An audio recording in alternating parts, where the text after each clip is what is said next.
बिस्मिल्लाहिर्रहमानिर्रहीम। अस्सलाम वालेकुम। प्रोग्राम सरेआम के साथ मैं हूं इकरारुल हसन। ख़वातीन हज़रात, आज का प्रोग्राम ज़रा आपकी तवज्जो का तालिब होगा। थोड़े तहम्मुल से, ठहराव से और गौर व फ़िक्र से आज के इस प्रोग्राम को देखिएगा। हमें आज भी आपकी मदद की ज़रूरत है। सरेआम की टीम हमेशा ये समझती है कि हम अक़ल कुल नहीं है।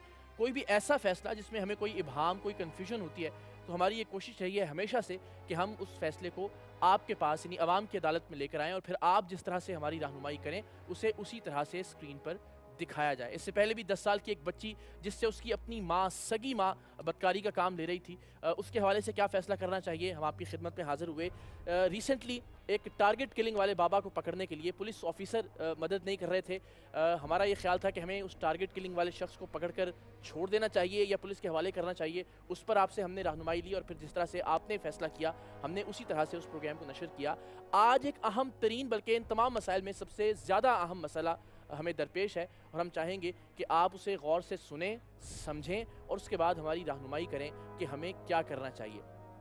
सरेआम की टीम पर बहुत सारे सवालात हमेशा से उठते रहे कि आप जितनी फैक्ट्रियां बंद करवाते हैं, जितनी गलाजत की, मिलावट की फैक्ट्रियां आपने आज तक बंद करवाई, क्या वहाँ काम रुक गया या उसके बाद भी काम होता रहता है? और हम हमेशा ये कहते हैं कि 100% काम नहीं रुकता। बहुत सारी फैक्ट्रियां हमने 6-6 बार, 7-7 बार रेड करके बंद करवाई और उसके बावजूद भी बहुत सारी फैक्ट्रीज ऐसी हैं जो आज भी वो जहर बना रही हैं, जहर तैयार कर रही हैं, जो आपकी और हमारी नस्लों की ज़ाहिर है तबाही और बर्बादी का बायस बन रहा है। ऐसी एक कोशिश सरेआम की टीम ने की, एक फैक्ट्री को प्लांट करके अपनी एक फैक्ट्री कायम की गई। उस फैक्ट्री पर खुद ही छापा मारा गया, अपने ही लोग वहाँ काम कर रहे थे, उन्हें ही गिरफ्तार करवाया गया और फिर देखा यह गया कि पुलिस बड़ी आसानी से उन्हें रिश्वत लेकर छोड़ देती है। ये मनाजिर हम आपको आने वाले प्रोग्राम में दिखाएंगे। और फिर ये देखा गया जो मुतल्लिका महकमा जिसकी जिम्मेदारी थी कि उस जहर को बनने से रोके, वहाँ से सैंपल्स कलेक्ट करे, लेबॉर्ट्री टेस्ट करवाए जाएँ और उस फैक्ट्री को सील किया जाए, आइंदा वहाँ ऐसा काम ना हो, उस महकमे के डिप्टी डायरेक्टर, जी हाँ, डिप्टी डायरेक्टर रैंक के अफसर ने खुद फ़ोन किया। ज़ाहिर चूँकि हम एक मालिक बने हुए थे उस फैक्ट्री के, हमारे नुमाइंदे, और फ़ोन करके डील की पेशकश की कि मैं लेबॉर्ट्री टेस्ट भी क्लियर करवा दूंगा, आप अपनी फैक्ट्री भी उसमें काम जारी रखें। और उसका मुआवजा डिप्टी डायरेक्टर रैंक के अफसर ने 10,000 रुपये लिया। 10 से 15 लाख रुपए की चमचमाती गाड़ी में वो शख्स आया। आपके और मेरे टैक्स के पैसों से अच्छी खासी तनख्वाह मिल रही है, अच्छी खासी सहूलियात, अच्छी खासी मुराद। तो वो रिकॉर्डिंग जब हमारे पास आ गई, उसके बाद हम उसका मौक़िफ़ लेने के लिए उसके पास गए, तो उसका ये कहना था रिकॉर्डिंग देखने के बाद कि अगर आपने ये फुटेज ऑन एयर की तो मैं खुदकुशी कर लूँगा। एक ऐसा आदमी जो न जाने कितने बच्चे मार चुका अब तक, जिसकी वजह से न जाने इस वक्त भी कितने बच्चे, कितने लोग, कितने ज़ईफ़ एड़ियाँ रगड़ रहे हैं मुख्तलिफ अस्पतालों के अंदर। एक ऐसा आदमी जिससे मैंने पूछा कि डॉक्टर साहब आपके बच्चे हैं? उसने कहा जी बिल्कुल हैं, मैं तो उनको बाहर से कुछ नहीं खिलाता।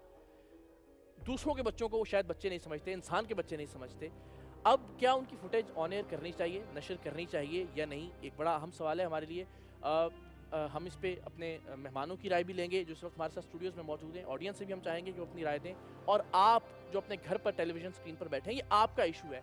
वहाँ जिस अंदाज़ में यूरिया मिलाया जा रहा था मिर्चों के अंदर, वहाँ जिस अंदाज़ में गंदा और गलीज़ रंग मिलाया जा रहा था हल्दी के अंदर, वहाँ जिस तरह से चोकर मिलाया जा रहा था मसाले के अंदर, और वहाँ हमें बताया गया जो मसाला बनाने वाले लोग हैं इससे पहले कि 80% जालसाजी की चीज़ें होती हैं और 20% ओरिजिनल मिर्च, ओरिजिनल हल्दी या ओरिजिनल मसाले मिलाए जाते हैं। तो ऐसी चीज़ें हम और आप खा रहे हैं, हमारे बच्चे खा रहे हैं। ऐसी सूरत में जिस इदारे की जिम्मेदारी है ऐसी फैक्ट्रियों को बंद करना, अगर वो मंथलियाँ तय करते रहेंगे, उसके डिप्टी डायरेक्टर रैंक के लोग रिश्वत लेंगे, तो फिर पाकिस्तान में काम किस तरह से चलेगा। लेकिन आपकी रहनुमाई के बाद हम अगले प्रोग्राम का फैसला